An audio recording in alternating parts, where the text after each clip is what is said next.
Hello. I'm back. Well, not 2 days in a row because it was the weekend and I don't usually make videos on the weekend. But it's Monday and I'm making a video. I just finished working and I was thinking about what I could talk about. And there's always like a lot of things that I can make a video on after sessions with clients. And usually I'll pick like a resounding theme after. I feel like sometimes in my sessions, I'll find like people are bringing up or talking about very similar things. And then I'm like, I gotta make a video about this. But today I thought about talking about, this is one I've probably done in some variation, probably like a dozen videos on, but I think it's never, you can never be reminded enough, right? How important it is to be very aggressive, rebellious, and bold, right? I guess you could use those three words when you're trying to retrain your brain to no longer believe the things that you've conditioned it to believe when you had your eating disorder. And so when you develop an eating disorder, and especially over time with that eating disorder, all of your thoughts are being generated for a reason, right? All the thoughts of, I need to get up and move. I need to get that walk in. I need to eat less carbs at dinner because I ate carbs at breakfast. I need to make sure I get enough protein in this meal. I need to take the crust off my bread. I need to, I don't know, go up the stairs X amount of times. I need to, whatever these things are, like usually it's like this feeling like you have to, right? That compulsion, like I have to. The reason that your thoughts are such that you have to do these things and then followed with your thoughts or your emotions of like, if I don't, I'm gonna feel anxious. If I don't, I'm gonna regret it. If I don't, I'm going to not feel okay. I'm gonna be vulnerable and be exposed. What if something bad happens? I can't tolerate it. I have to do it, right? The reason that all of these thoughts and emotions are being generated is because it's how you've conditioned your brain to think over the years of your restrictive actions, right? So when you start recovery, and if you're coaching with me, and I'm asking you to do really hard things that are basically just squashing like all of these things, and not just like gradually, it's just like, we got to stop that. We got to stop that. We got to stop that. We got to start doing this in terms of eating. It can feel really overwhelming. And the reason for that is because your brain has been tricked into thinking that it's very safe to continue to listen to these eating disordered thoughts. Right? I mean, you're still alive and you've been listening to them for how long? So surely this is the way to exist. This is how you're going to survive. You need to keep doing these things. And it's all just a bunch of lies, right? Where has it gotten you? Well, people that are reaching out to me are clearly not still in the honeymoon phase of their eating disorder. They're clearly not loving how that eating disorder is working for them anymore. And so they've come to that place where they're like, okay, I've kind of got myself in a pickle now. My brain is very much believing all of these lies, forcing me, what it feels like, forcing you to do these things you no longer want to do anymore, and finding a hard time, finding it hard to make the decisions to truly commit to and immerse yourself in recovery actions. Because when you do, your brain throws up all kinds of big alarms like, oh my gosh, this is so reckless. This is so dangerous. You can't do this. You're going to regret it, right? All of these thoughts when you start trying to do recovery, they get you every time. It's like, oh my gosh, I am going to regret it. If I don't walk, I'm going to be so anxious tonight. Oh my gosh, I am going to regret it. If I don't move today, I'm probably going to gain so much weight. If I don't exercise, I've eaten so much, I'm going to gain weight. Or, oh my gosh, if I eat that pizza that my family's eating tonight, like, what is that even going to mean for me? I'm going to feel so disgusting. It's going to be so bad. Ooh, I'm going to wake up feeling so awful. Ugh, right? And you just have all of these, the major aversions to even contemplating, thinking about changing things, because in your mind, you already know what's going to happen. Oh, I already know it's going to end up really bad.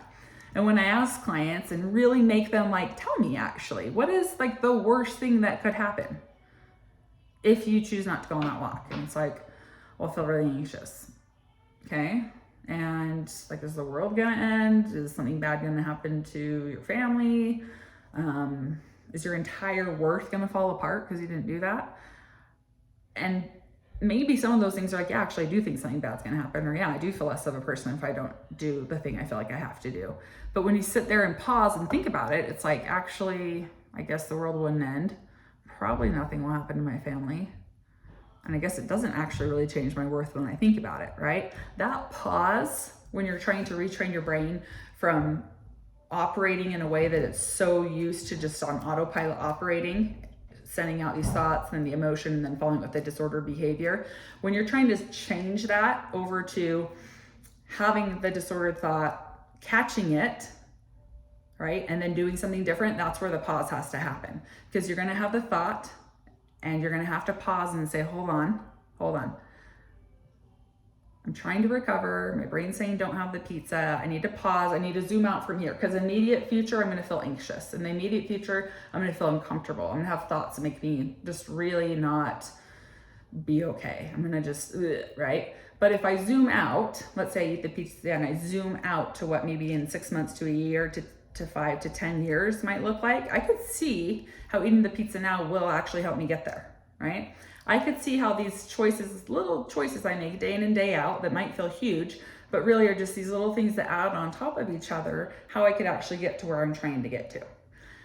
But when we feel anxious, when we feel scared, when we're uncertain, when doubt is creeping in, all we want to do is just escape the immediate future. We just want to avoid discomfort, right? We want to try to evade any kind of danger. We want to make sure that we're safe. We want to make sure that we're okay. So even though the choice that you're making is not in line with recovery, and it is in fact the choice you've been making every day for the last 10, 20 years, is leading you in the same place as having an eating disorder still, even though you know this is huge, it's not getting you anywhere, you're still going to make that choice because you're still alive. This is what you know. Even though it's miserable, it's better than actually taking a risk, doing the harder thing, knowing that eventually it's going to greatly benefit you. So what is the point of this video? Because I've been talking for a long time. I don't know. Hopefully something I've said has resonated with you. Seriously though, maybe the point of this video really needs to be the pause. That pause is uncomfortable. And I remember before, like really getting a rhythm of real recovery, like getting into a rhythm of it, I remember what would always kind of be a hurdle for me and what would kind of always land me in not so great a place after making all these like resolutions and goals and commitments that I was going to do. Usually the reasons I wasn't successful at that was because I would act in the moment. I would just act. I'd just be like, I gotta go run. And then I just deal with it later. I'll just deal with it later. Tomorrow, I'm not gonna do it. Tomorrow, later. I'm gonna, always pushing it off. I just need to feel okay now, right? I just need that fix now.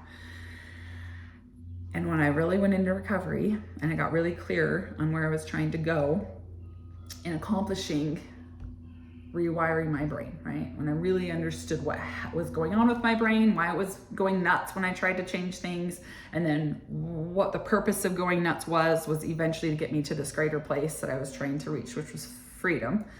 Then I was able to kind of take a step back, pause, and be like, okay, this is a choice that I'm gonna make. And when that anxiety arises, I know that's a normal reaction. Given what I'm doing right now, where I'm trying to go, this is okay to feel this way.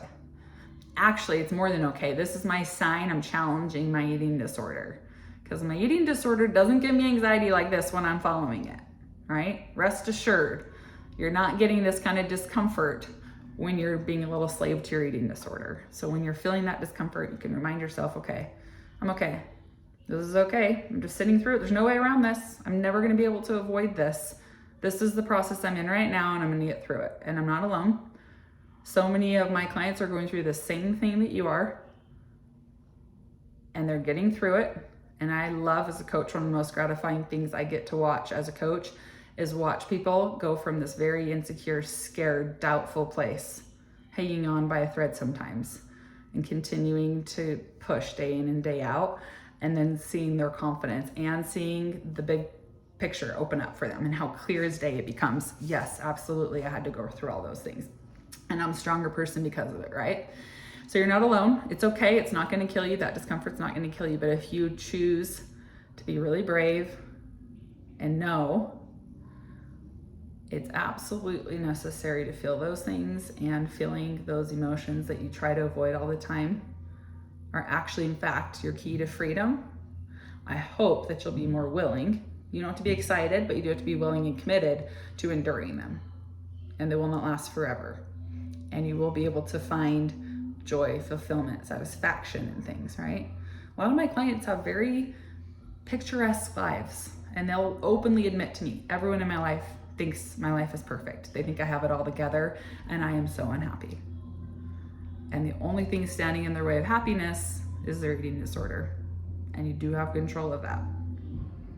So, again, if you're someone listening to this video, and anything I've said, all this rambling, this is a long video for me. I usually don't go this long.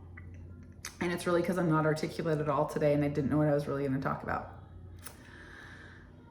But if any of this resonated with you, and you feel like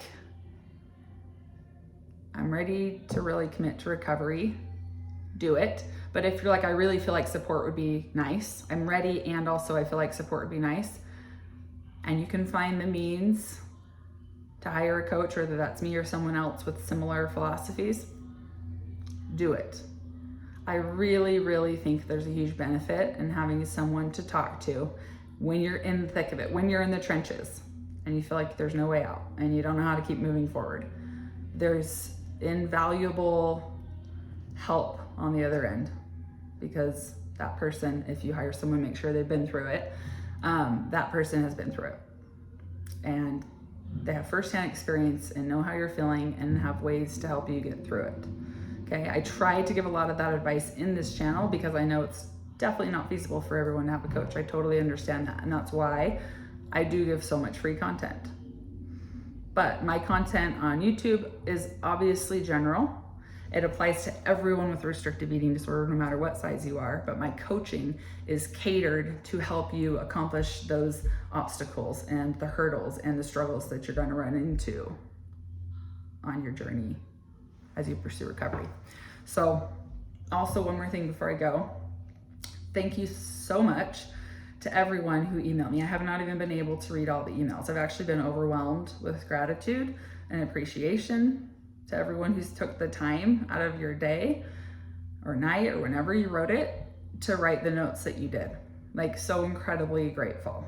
I wasn't sure if people were going to respond, but it shows to me that you guys are passionate about recovery, or passionate about getting support in recovery. And hopefully you're not just doing this for yourselves, but you're doing it to help people who do end up going the conventional route. And I'm hoping as a coach, as conventional treatment changes, it's going to make my job easier, because a lot of times for me, I'm getting people who are coming out of treatment, and the first 3 months is spent trying to undo some disordered things that they learned in treatment. Okay, so if we could work together, conventional treatment and coaching, it could just be this beautiful thing. And I hope that we can do that. And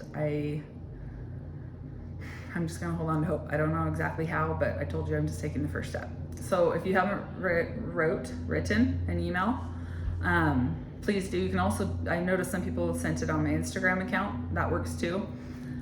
Also, the email someone asked, is it triple R, like RRR recovery? No, it's just the word triple, TRIPLE. R, the letter, recovery, becky@gmail.com. Kind of confusing, but it is in the notes in the last video. And then someone else asked, I feel like I have a lot to say, but I'm not fully recovered, and so I don't know if you want my thoughts. Yes, absolutely. You don't have to be fully recovered to write me a note. Absolutely not, no. If even just coaching is giving you hope, and it's helping you to progress in one way or another, as slow as that may be, and conventional treatment perhaps was not beneficial, or if it was, you can write that too, but just write your experience. It doesn't necessarily have to be that you're fully recovered and now you're speaking from a place of recovery. So that's it. Almost 15-minute video.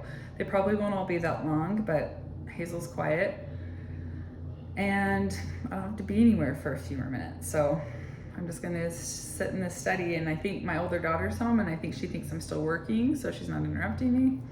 And I might even just push stop and then just keep talking to the camera, just to have a little bit more peace. Anyways, all right, have a wonderful day. Bye.